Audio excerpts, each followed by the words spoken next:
YouTube, bienvenue dans cette toute nouvelle vidéo. Alors aujourd'hui je vais essayer de répondre à une question que j'ai beaucoup vue sur les forums, sur YouTube, j'ai beaucoup entendu dans les salles.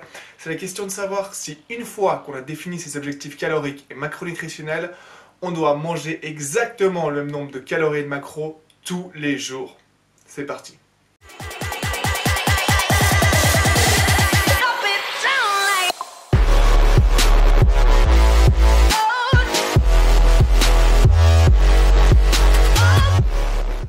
Alors, comme je vous l'ai déjà appris, une fois qu'on a défini ses objectifs caloriques et macronutritionnels, il faut respecter ces objectifs tous les jours. Et si vous ne savez pas comment faire, allez voir les premières vidéos de la série. Mais peut-on varier quand même d'un jour à l'autre? Par exemple, l'exemple cas typique, si un jour on s'entraîne, un autre on s'entraîne pas. Si on travaille, on ne travaille pas. Ou si tout simplement on a un jour où on est plus actif que l'autre. Est-ce qu'on peut manger plus ces jours-là et moins les autres jours? La réponse est oui. Bien sûr qu'on peut manger plus certains jours que l'autre. D'ailleurs, c'est tout à fait logique. On imagine une longue journée, on a taffé toute la journée, on rentre, on s'enchaîne une grosse séance jambes de 2 heures, on est complètement démonté à la fin. Et une autre journée, on est resté sur notre canapé à rien glander toute la journée à mater la télé.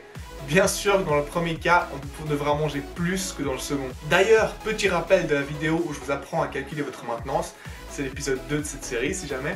Je vous dis de calculer sur la semaine et d'ensuite diviser par 7 pour trouver chaque jour et pas de calculer chaque jour séparément justement. Donc c'est logique de manger plus certains jours que d'autres. Mais pour cela, il faut quand même respecter certaines règles. Premièrement, à la fin de la semaine, votre total calorique doit être respecté. Et donc votre moyenne calorique par jour sera celle de votre objectif. Deuxièmement, à la fin de la semaine, votre total macronutritionnel doit être respecté. Et donc divisé par 7, chaque jour, vos macros, les protéines, les lipides et les glucides devront correspondre en moyenne à vos objectifs quotidiens. Troisièmement, il faut éviter les trop grands écarts. Par exemple, on ne va pas s'envoyer 1 kg de protéines le premier jour et ensuite ne plus en manger du tout. C'est totalement contre-productif.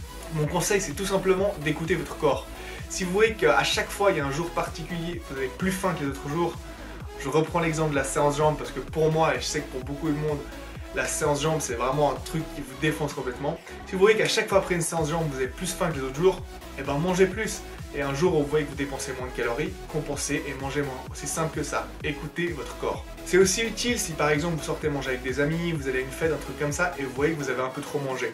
Et ben le lendemain, tout simplement, vous allez baisser vos calories, réadapter pour compenser et justement qu'en moyenne, vos objectifs soient respectés.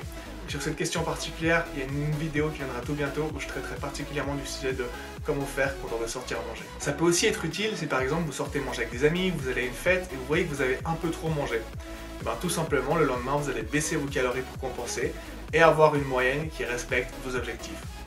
Mais sur le point particulier de comment faire quand on veut sortir manger, je ferai une vidéo tout bientôt pour vous expliquer quelques astuces à respecter.